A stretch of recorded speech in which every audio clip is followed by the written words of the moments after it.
Welcome back to another edition of Indiana Football in Review on Hoosier Illustrated. John Alden and Mitchell Paige with you as always.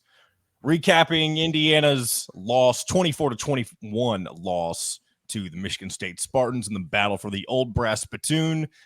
Senior day for the Hoosiers in a game that obviously going into it, we talked about it being very winnable for Indiana, even though bowl eligibility wasn't really a factor at that point. The biggest discussion point from last week, I feel like, was if you have a good showing in these final two games and win them, Michigan State and Purdue, you can take momentum into the offseason and maybe have reason to keep the Tom Allen regime around. Well, we're already off of that train because of things that happened in the final 2 minutes of the game for Indiana. And obviously, I don't want to boil the game down to just that. Obviously, you played 4 quarters of football, but it seemed like over the course of the last part of that game, Mitchell, there was a lot of things that happened that were questionable. Just bad play overall, especially on the defensive side. And officiating was kind of a factor as well. I don't want to put a whole lot of stock into that, but at the same time, there were a lot of questionable calls and no calls. And I'll just start with getting your thoughts on everything that kind of went down on the back end of this game that ended up being the deciding factors for Indiana's loss. Yeah. I mean, we knew going in that what this game would be. I mean, these are two really bad teams. That's all it is. Yeah. Two really bad teams that are going to make really bad plays. And that's exactly what we got in the first half. One of the worst football games I've watched probably all season, watching those two teams battle it out for who could be worse. But then in the second half, I thought we had a little bit of rhythm just in the game, not necessarily more for one team or the other, but there was first downs. We were completing some passes. Both teams kind of stalling out at the 30, 35-yard line, so just on the fringe of some field goals. And obviously that's where good teams go score. So that comes back to the original argument of these are just two really bad teams. But the end of the game, I mean, there's a lot of things that get you to the end of the game, right? A lot of plays that happen, but when you look at it, there's really a couple plays that set you up for what inevitably happens. And getting the ball back with a chance to kind of put the game away and going 3 and out and punting it to them. I mean, that's kind of where you could feel it happening, right? We'd seen that story before.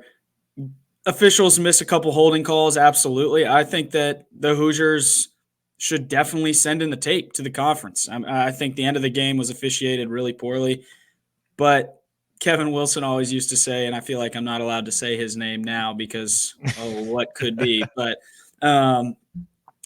he used to talk about, like, don't let the guy that's working in the insurance office during the week and only coming out to put the stripes on Saturday, don't let him decide who is going to win the game, meaning the referee that has another job that just does this because he likes football. Don't put the fate of our season in his hands, which is exactly what Indiana did. Yeah, they missed the pass interference call or no call was egregious. The intentional grounding call, preposterous. The 2 missed holding calls on their touchdown drive seal the game. But all that happened in the last minute and a half, 2 minutes of the game. You had 58 minutes to make sure that Michigan State is about as bad as you can be and make sure you beat them by 30.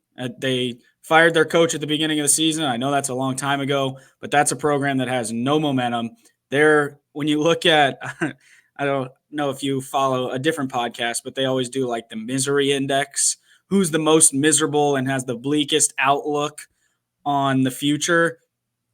Indiana's up there, but I think Michigan State is top 1, 2, or 3. I think they are just have no momentum. They've got all kinds of turmoil inside the program. I wouldn't want to go work there if I'm a coach. Hard to recruit that way, right? And to lose to a team like that, give them a chance in your own building on senior day when you have a guy, especially like Aaron Casey, that's just had to battle some really, really hard seasons and maintained the level of play that he's had to send him out in that way in his own building was just really disappointing. So who knows what the future holds, man? But there was just so many chances to put the game away against a really bad team, and they just didn't do it. It just offensively, defensively, there were some good, some bad. But when it was time to win the game, we were talking about Louisville before we started. Louisville is, I said it when they played Indiana, they're not really explosive. Their quarterback is pretty average. They don't really do anything that jumps off the screen, but they're 10-1. When it's time to win the game, they get the first down. They make the stop on defense.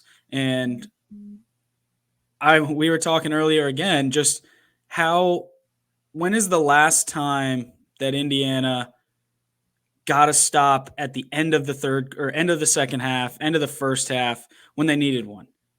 To just ice the game or go into halftime without giving up a score. When's the last time that happened? And I think you'd have to go back pretty far.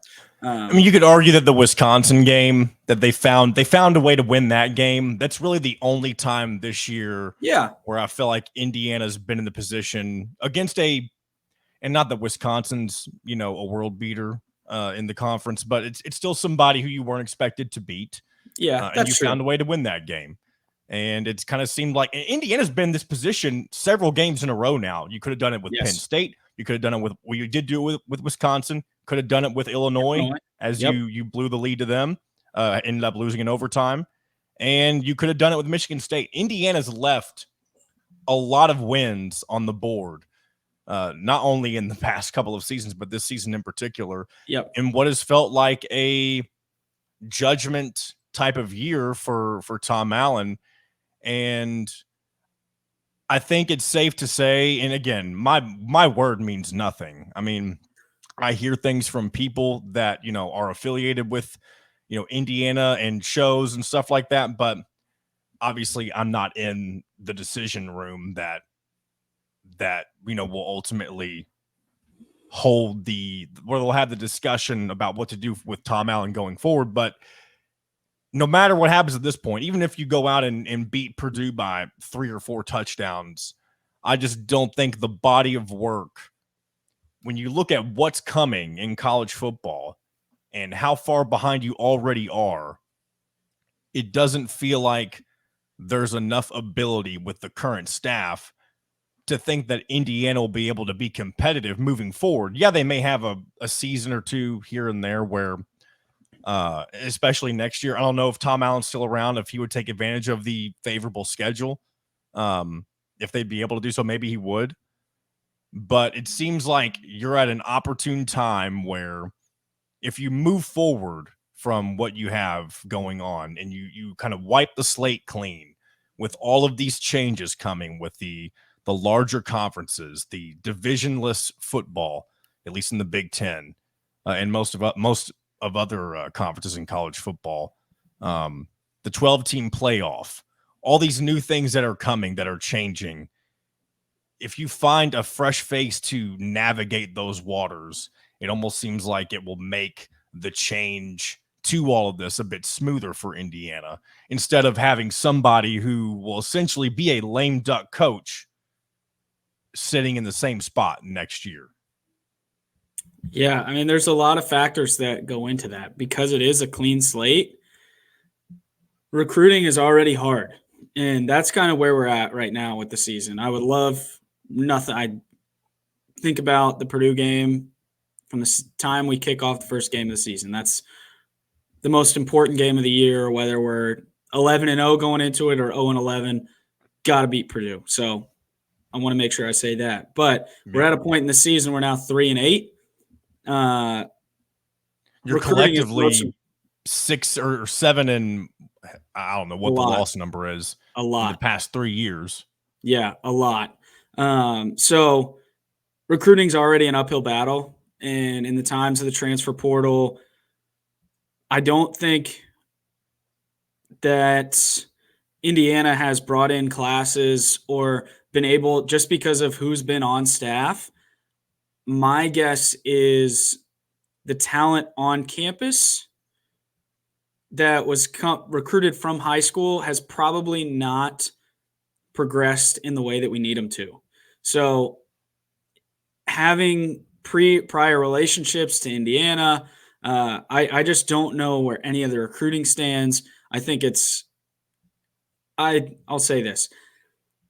If we're going to do something, I just hope that we do it quick. You see a lot of other programs that will linger into January, February, not really knowing, and then they make a decision one way or the other. I don't care if Tom Allen stays or goes. I really don't. I just want to win, and I want the university to do it in the correct way, which means doing it immediately following next Saturday, saying Tom Allen is the guy or Tom Allen is not the guy. That's the only way that you can have a wrong answer in this situation. Indiana struggled, absolutely. We've had a bad 3 years. We had a great 2 years prior to that. You just need to make a decision. We are getting a fresh start. I think it's hard to argue if you come out and lay a stinker against Purdue.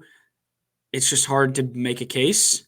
But you need to find some momentum in some way. And I don't know what that looks like. I just hope that whatever we decide to do, we make the decision very early. I don't want to be middle of January not knowing, and then this is what we decide out of nowhere. And you're already behind the 8 ball recruiting because recruits don't know if you're going to be there or not.